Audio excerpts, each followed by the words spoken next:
Welcome to Burkert Bytes. My name is Chris Hoey. Digitisation is drastically transforming the automation world, as well as creating a lot of opportunity. In this series of videos, we take you through the best practice for digital connectivity in process automation. We hope you enjoy.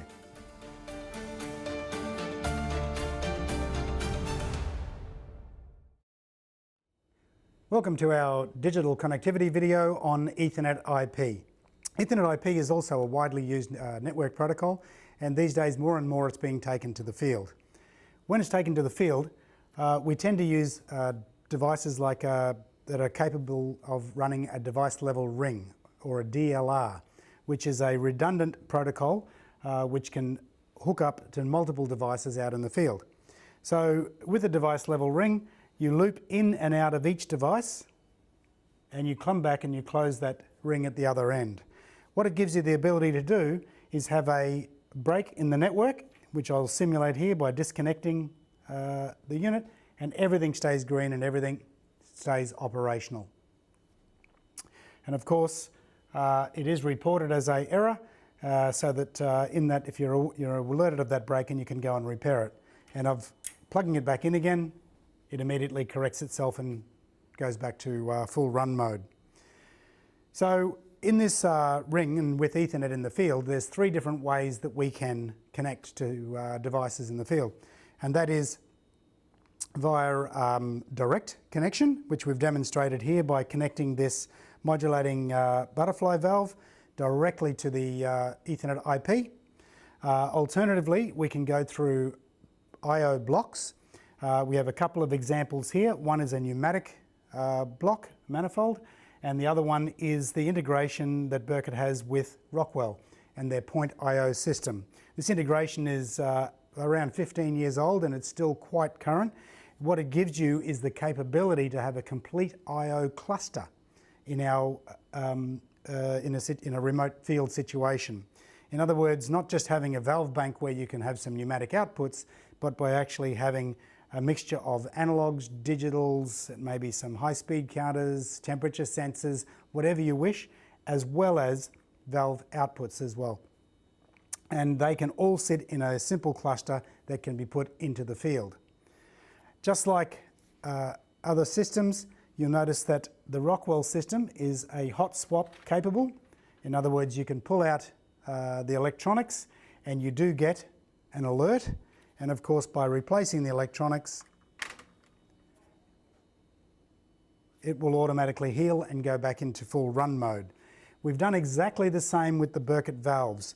We have the option of having a full hot swap capability to swap out valves under full operational, so full air and full electrical connection. And of course, you can replace the valve and get back up and running in a very quick period of time. We do this as Burkert is designed to run in a process automation industry. And in process automation, you have things like fermenters and distillation, etc. You can't turn those processes off. So the third way to connect with the network in the field is to go via a gateway. And there are several examples of this. Of course, using this gateway example here is using the Burkert EDIP platform, or of course you could use IO-Link or ASCII-Bus, any of those as well, which we will demonstrate in other videos. Just to give you an example here of the EDIP platform, we have our modulating control valve EVA, which is operating in the field there.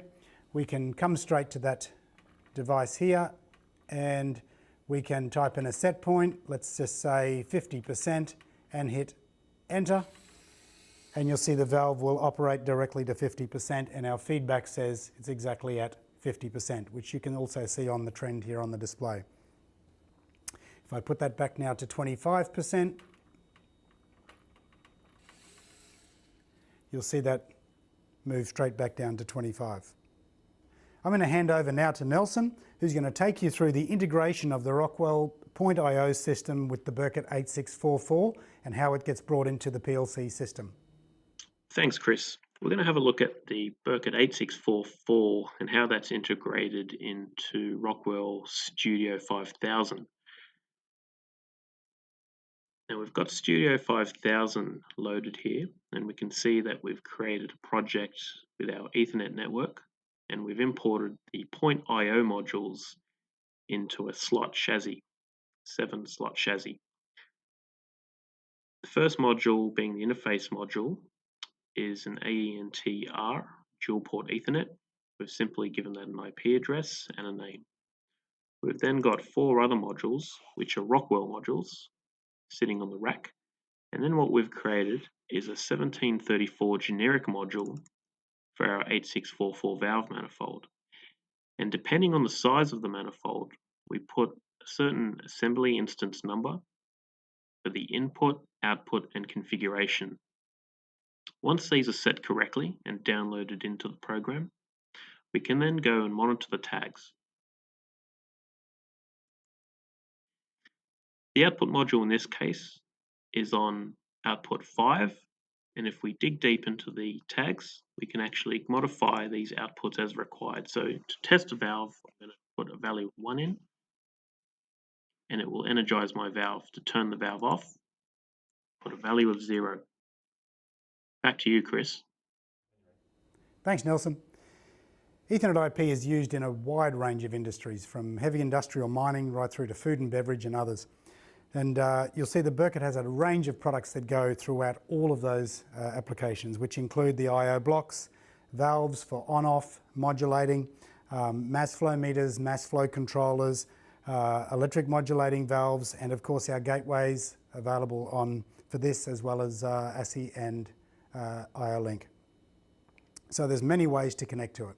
And there you have it, an overview of Ethernet IP capabilities. I hope you enjoyed this Burkert Byte video. There's a number in the series. I hope you take the opportunity to watch them all. And if you do have an application, our local engineering team is here to support you. Thanks.